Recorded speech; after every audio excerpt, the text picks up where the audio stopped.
Question number 1, वर्ष 2022 में छत्तीसगढ़ की बजट सत्र कब से कब तक है? ऑप्शन ए 1 मार्च से 15 मार्च तक, ऑप्शन बी 7 मार्च से 21 मार्च तक, ऑप्शन सी 7 मार्च से 25 मार्च तक, ऑप्शन डी 11 मार्च से 27 मार्च तक।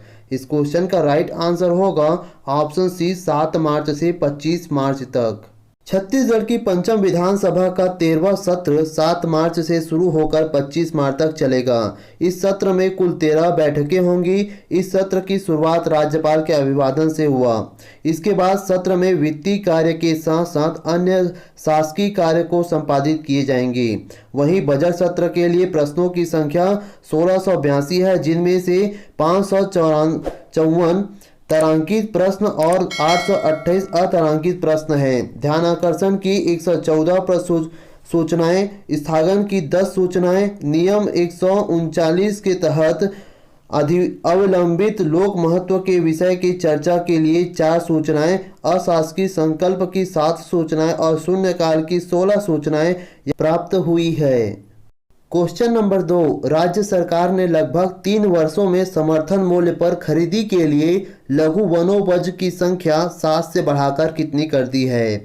ऑप्शन ए 32 लघु वनोपज, ऑप्शन बी 52 लघु वनोपज, ऑप्शन सी 61 लघु वनोपज, ऑप्शन डी 65 लघु वनोपज। इस क्वेश्चन का राइट आंसर होगा ऑप्शन डी 65 लघु वनोपज। छत्तीसगढ़ में लगभग 3 वर्षों में समर्थन मूल्य पर खरीदी के लिए लघु वनोपज की संख्या 7 से बढ़ाकर 65 कर दी गई है। गौरतलब है कि राज्य सरकार के द्वारा निर्धारित समर्थन मूल्य के तहत 52 लघु वनोपज की खरीदी की जाती थी, जिन्हें बढ़ाकर हाल ही में 61 किया गया था, जिसे फिर से पुनः वृद्धि कर 65 कर दी गई है। जिनमें से प्रमुख लघु वनोपज में हर्रा, महुआ फूल, फूल झाड़ू, कोदो, कुटकी, रागी, आमचूर इत्यादि शामिल है। क्वेश्चन नंबर 3, प्रदेश में कौशल्या मातृत्व योजना की शुभारंभ किस दिवस के अवसर पर की गई? ऑप्शन ए राष्ट्रीय महिला दिवस, ऑप्शन बी अंतर्राष्ट्रीय महिला दिवस, ऑप्शन सी राष्ट्रीय बाल दिवस, ऑप्शन डी राष्ट्रीय बाल सुरक्षा दिवस। इस क्वेश्चन का राइट आंसर होगा ऑप्शन बी अंतर्राष्ट्रीय महिला दिवस। छत्तीसगढ़ कौशल्या मातृत्व योजना का मुख्य उद्देश्य बेटियों को लेकर नकारात्मक सोच को दूर करना है। इस योजना के माध्यम से द्वितीय बेटी के जन्म पर माता को 5,000 रुपये की राशि प्रदान की जाएगी, जिसके माध्यम से बेटी के पालन पोषण एवं शिक्षा के में मदद मिलेगी। यह योजना बेटियों के भविष्य के सुधारने के लिए कारगर साबित होगी। इस योजना के माध्यम से बेटी सशक्त और आत्मनिर्भर बनेगी। इसके अलावा यह योजना भ्रूण हत्या जैसे अपराध को रोकने के लिए मदद करेगी। इस योजना के माध्यम से प्राप्त हुई आर्थिक सहायता से बेटी के जन्म के समय बेटी के स्वास्थ्य देखभाल, माताओं के स्वास्थ्य देखभाल पर खर्चा किया जाएगा। क्वेश्चन नंबर 4, सरगुजा संभाग के 3 दिवसीय मैनपाट महोत्सव का आयोजन कब से कब तक किया गया? ऑप्शन ए 7 मार्च से 10 मार्च तक, ऑप्शन बी 11 मार्च से 13 मार्च तक, ऑप्शन सी 15 मार्च से 18 मार्च तक, ऑप्शन डी 18 मार्च से 21 मार्च तक। इस क्वेश्चन का राइट आंसर होगा ऑप्शन बी 11 मार्च से 13 मार्च तक। सरगुजा संभाग में मैनपाट महोत्सव 2022 का 3 दिवसीय आयोजन रोपा खार जलाशय के समीप 11 से लेकर 13 मार्च तक किया गया। सरगुजा के मैनपाट के आसपास के क्षेत्र में महाकवि कालिदास की नगरी थी। इस नगरी में उन्होंने महाकाव्य मेघदूतम की रचना की थी। छत्तीसगढ़ शासन के द्वारा खाद्य एवं नागरिक आपूर्ति एवं उपभोक्ता संरक्षण तथा संस्कृति मंत्री अमरजीत भगत ने की अध्यक्षता में सरगुजा में आयोजित मैनपाट महोत्सव की समीक्षा में यह निर्णय लिया गया।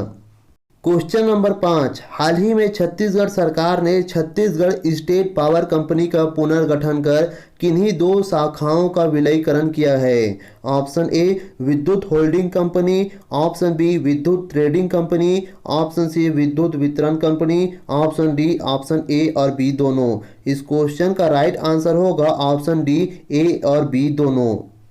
तत्कालीन छत्तीसगढ़ राज्य विद्युत बोर्ड अर्थात सीएसईबी ने छत्तीसगढ़ राज्य में बिजली के उत्पादन, पारेषण और वितरण के लिए जिम्मेदार था। विद्युत अधिनियम 2003 की धारा 131 और 134 में निहित प्रावधानों के अनुसार राज्य छत्तीसगढ़ सरकार ने तत्कालीन सीएसईबी का पुनर्गठन किया है। एमपीईबी से अलग होकर नवंबर 2000 में सीएसईबी का गठन किया गया था। सन 2003 में विद्युत अधिनियम के तहत राज्य विद्युत मंडलों के पुनर्गठन की घोषणा की गई थी, जिन्हें दिसंबर 2008 में हस्ताक्षर के बाद 1 जनवरी 2009 में सीएसईबी का पुनर्गठन कर 5 कंपनियां बनाई गई थी। पूर्व में होल्डिंग कंपनी, विद्युत उत्पादन कंपनी, वितरण कंपनी एवं संप्रेषण कंपनी, ट्रेडिंग कंपनी संचालित थी। क्वेश्चन नंबर 6, टीबी मुक्त छत्तीसगढ़ का लक्ष्य कब से कब तक रखा गया है? ऑप्शन ए वर्ष 2023, ऑप्शन बी वर्ष 2024, ऑप्शन सी वर्ष 2025, ऑप्शन डी वर्ष 2026। इस क्वेश्चन का राइट आंसर होगा ऑप्शन सी वर्ष 2025। टीबी जैसे गंभीर बीमारी से छत्तीसगढ़ को मुक्त कराने का लक्ष्य तय किया गया है। राज्य सरकार के स्वास्थ्य विभाग द्वारा वर्ष 2023 तक प्रदेश को टीबी मुक्त करने के अभियान शुरू कर दिया गया था। कोरोना महामारी के चलते अब यह लक्ष्य 2025 तक तय कर दी गई है। केंद्र सरकार ने वर्ष 2025 तक यह लक्ष्य को हासिल करने का लक्ष्य रखा है। क्वेश्चन नंबर 7, कुलेश्वर महादेव की धाम रांची में प्रतिवर्ष राजिम पुन्नी मेला का आयोजन कब से कब तक किया जाता है? ऑप्शन ए माघ महीना से फागुन तक, ऑप्शन बी माघ महीना से शिवरात्रि तक, ऑप्शन सी फागुन से चैत्र माह तक, ऑप्शन डी चैत्र से बैसाख माह तक। इस क्वेश्चन का राइट आंसर होगा ऑप्शन बी माघ माह से शिवरात्रि तक। महानदी की त्रिवेणी संगम पर प्रतिवर्ष माघ पूर्णिमा से महाशिवरात्रि तक विशाल मेला का आयोजन होता है। इस वर्ष 16 फरवरी से आरंभ होकर 1 मार्च अर्थात शिवरात्रि तक यह आयोजित किया गया था, जिनमें सत्ताजन और श्रद्धालुओं के त्रिवेणी संगम पर स्नान के लिए निर्मित कुंड पर सिकेसार जलाशय से जलापूर्ति की गई थी। राजिम अर्थात धर्म नगरी छत्तीसगढ़ का प्रयाग यह विष्णु वैष्णव धर्म के समागम तथा तीर्थ के नाम से भी विख्यात है। दरअसल प्रयागराज इलाहाबाद की भांति पैरूर, सोंढूर और महानदी का त्रिवेणी संगम है। प्रयाग के संगम की भांति यहाँ प्रदेशवासियों की अस्थि विसर्जन, पिंडदान और कर्मकांड किए जाते हैं। आइए जान लेते हैं पंचकोसी परिक्रमा। माघ पुन्नी मेला के स्थल पर अनेक श्रद्धालुगण पंचकोसी परिक्रमा की शुरुआत करते हैं, जहां कुलेश्वर महादेव के दर्शनों उपरांत धर्मालु का जत्था हर हर महादेव जपते हुए पटेश्वर धाम पटेवा, चंपरेश्वर महादेव चंपारण, फिंगेश्वर महादेव फिंगेश्वर और कोपेश्वर महादेव कोपरा अर्थात स्वयंभू शिवलिंग का दर्शन कर परिक्रमा पूरा करते हैं। छत्तीसगढ़ की संस्कृति की संरक्षण एवं नव पीढ़ी की तक परंपराओं के संचार की दृष्टि से यह बहुउपयोगी है। राजिम माघी पुन्नी मेला स्थल पर इस वर्ष पहली बार लक्ष्मण झूला का भी निर्माण किया गया है।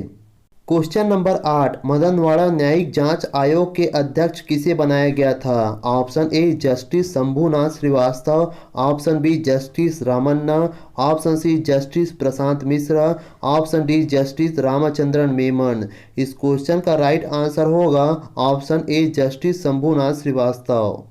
छत्तीसगढ़ के नक्सल प्रभावित राजनांदगांव जिले में वर्ष 2009 में मदनवाड़ा नक्सली हमले की जांच करने वाली 1 दिवसीय न्यायिक आयोग का गठन 20 जनवरी को किया गया था। राजनांदगांव जिले के मानपुर थाना क्षेत्र के मदनवाड़ा, केरकेट्टा और कोरकोट्टी गांव के आसपास 12 जुलाई 2009 को नक्सलियों के द्वारा पुलिस बल पर घात लगाकर हमला किया गया था। इस हमले में जिले के तत्कालीन पुलिस अधीक्षक वीके चौबे सहित 29 पुलिसकर्मी शहीद हो गए थे।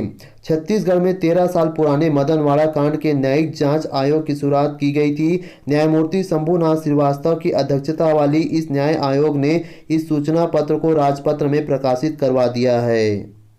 क्वेश्चन नंबर 9, भारतीय बैडमिंटन संघ के महासचिव के रूप में किसे चुना गया है? Option A Prakash Padukone, option B Pullela Gopichand, option C Sanjay Mishra, option D Umar Rashid. इस क्वेश्चन का राइट आंसर होगा ऑप्शन सी संजय मिश्रा।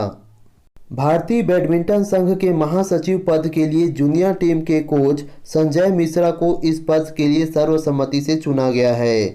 वर्तमान में अजय सिंघानिया तमिलनाडु बैडमिंटन संघ के अध्यक्ष अंबुमणि रामदास भी इस उपाध्यक्ष के जिम्मा संभाल रहे हैं, जबकि अरुण लाखानी कोषाध्यक्ष के रूप में अपनी जिम्मेदारी संभाल रहे हैं, तो वहीं उमर राशिद संयुक्त सचिव के पद संभाल रहे हैं। हेमंत बिस्वा शर्मा फिर से इसके अध्यक्ष के रूप में चुना गया है। संजय मिश्रा का संबंध दुर्ग जिले के भिलाई शहर से है।